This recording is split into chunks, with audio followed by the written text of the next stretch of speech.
about them Cowboys? Angry Cowboys fan, are you down to ride? Angry Cowboys fan, are you down to ride? Drop a like on the video, go ahead and subscribe. What's going on, Cowboys Nation and angry Cowboys fans around the world? Y'all know who it is. It's your man, the Angry Cowboys fan. And as I go around on different socials, I'm getting the posts of Cowboys Nation. The general consensus is that everybody is pissed off at the fact that the Washington Commanders are now in the NFC Championship game, and the Philadelphia Eagles are going to be joining them. Both teams with coaches that were previously coaches for our Dallas Cowboys. Both teams having coaches that the majority of Cowboys Nation screamed to get rid of, essentially cutting our nose off despite our face. So let's go ahead and talk about it in this Raw and Uncut. Get ready for the angry Cowboys fans, Raw and Uncut. Keeping it real. They keep it real. That's real. Here we sit, Cowboys Nation. Here we sit speaking in hindsight. Oh, we should have done this, or we should have done that. We should have kept Dan Quinn and fired Mike McCarthy. Let's keep it a buck, Cowboys Nation. Do y'all really think it would have been the same in Dallas as it was for Dan Quinn in Washington? Hell no. Come on, Cowboys Nation. Washington has a new front office and has no problem giving their coaches full autonomy over player personnel. Washington doesn't have an owner that doubles as their GM while at the same time being the true head coach and voice of the team while the actual coaches are just puppets. They don't have an owner / GM who is making personnel decisions that hurts the team more often than it helps the team. The Dallas Cowboys have that, Cowboys Nation. You could switch the exact same Washington Commanders team, bring them over to the Dallas Cowboys, and they wouldn't be in the NFC Championship because of our owner. Now, I'm seeing a lot of fans putting the blame on Dak Prescott, even though he was injured throughout the whole year, and they're blaming the players as well. You have these posts that are comparing Dak Prescott to Jaden Daniels, saying that a Heisman Trophy winning first-round quarterback is better than our fourth-round 31-year-old quarterback in Dak Prescott. Well, duh, Cowboys Nation. Of course, Jaden Daniels is better than Dak Prescott physically. He's 7 years younger than Dak Prescott while enjoying his first year in the league. As far as talent-wise, it's still comparing apples to oranges because Dak Prescott was just as good as Jaden Daniels his rookie showing, and everyone knows not to jump out the window during a rookie's first year in the league, or at least you should know. But that doesn't stop some fans of Cowboys Nation salivating over the nice little shiny object that they have over in Washington and wanting it for ourselves, not realizing that that shiny object would look completely different if he were wearing a Cowboys uniform as opposed to a Commanders uniform. We don't want to acknowledge that, Cowboys Nation. It's just he's better than Dak Prescott.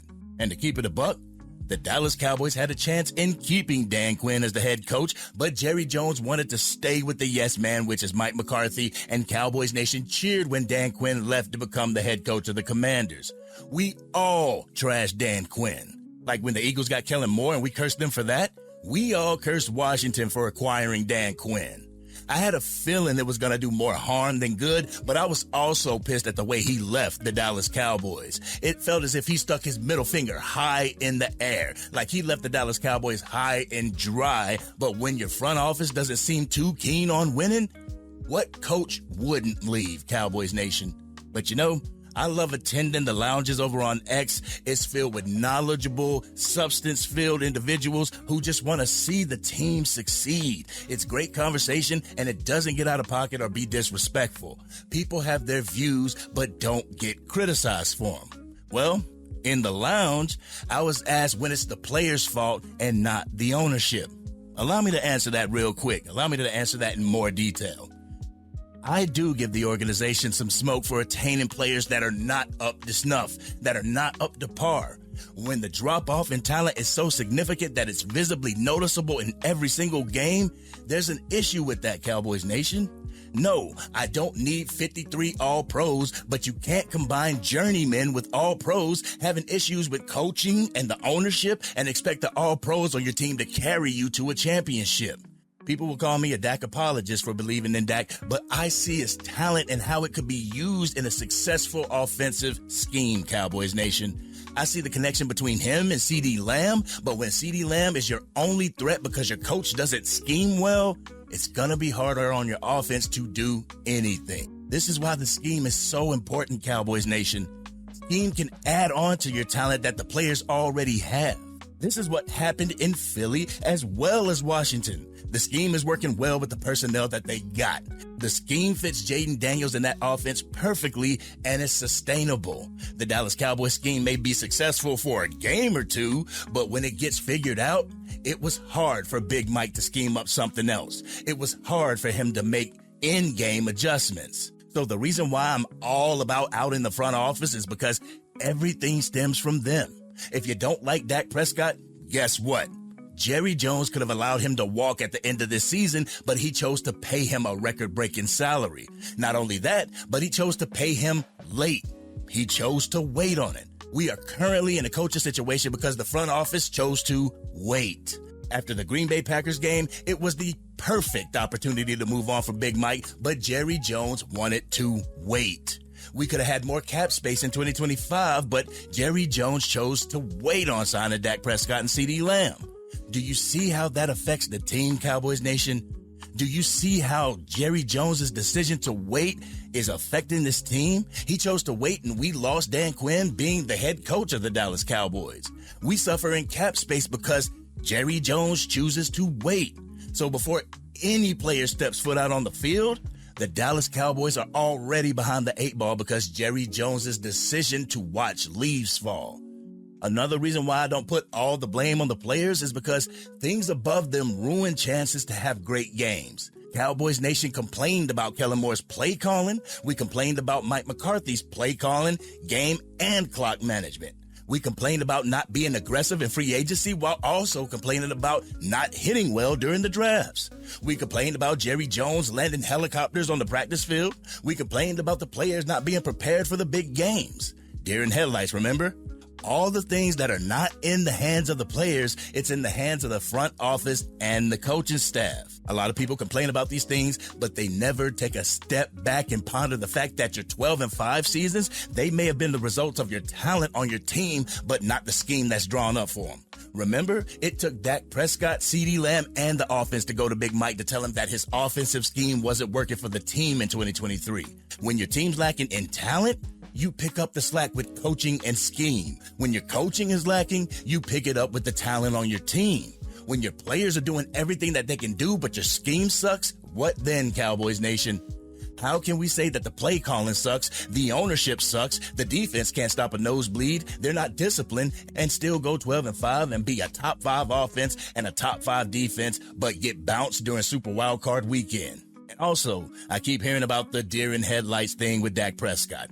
Well, if it were solely up to me and my wide receiver 1 and CeeDee Lamb to bring playoff wins home, I would have the exact same deer in headlights look myself. I would have the same look because I would know that it was going to be me that was getting the blame for the entire team's mediocrity.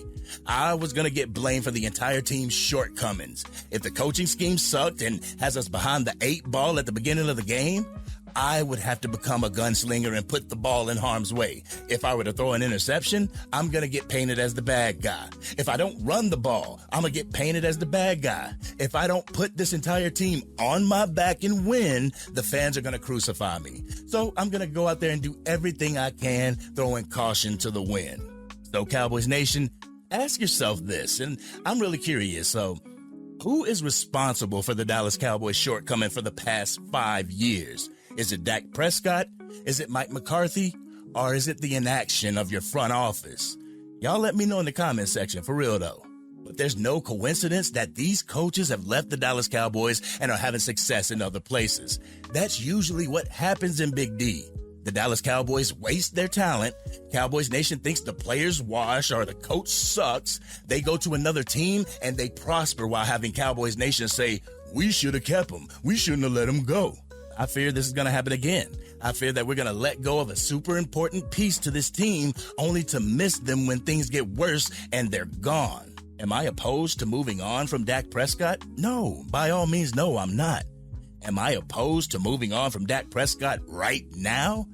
Yes, because we would once again be moving on out of emotion and reactionary decisions instead of planning it out and moving on like a successful organization. It took the Washington Commanders only 4 wins to have that 4th round overall pick in the draft, where they were said to have a rich quarterback draft just to land Jaden Daniels. With great coaching and a great front office, they have found themselves in the NFC Championship.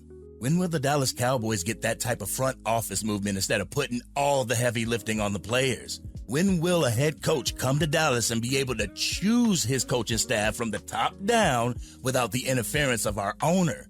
When that day comes is when you will see the Dallas Cowboys make it further than the divisional game. But until then, we will continue to have the same product out on the field that we've had since 1996.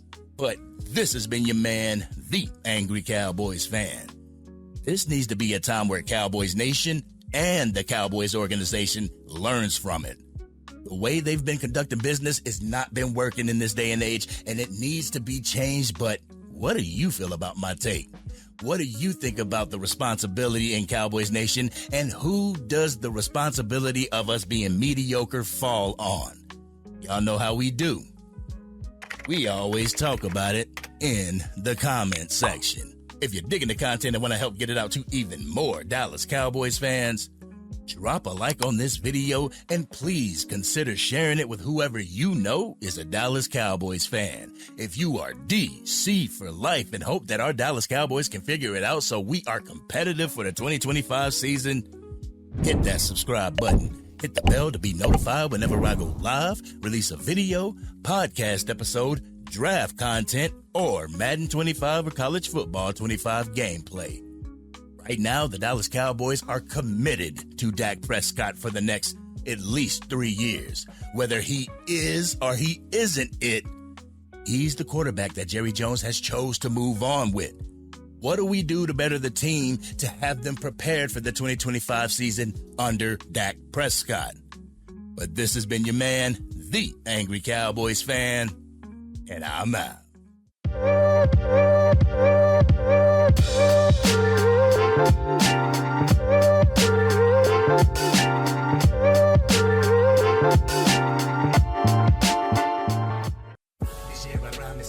Dang, Angry Cowboys fan, you done made it through the entire video.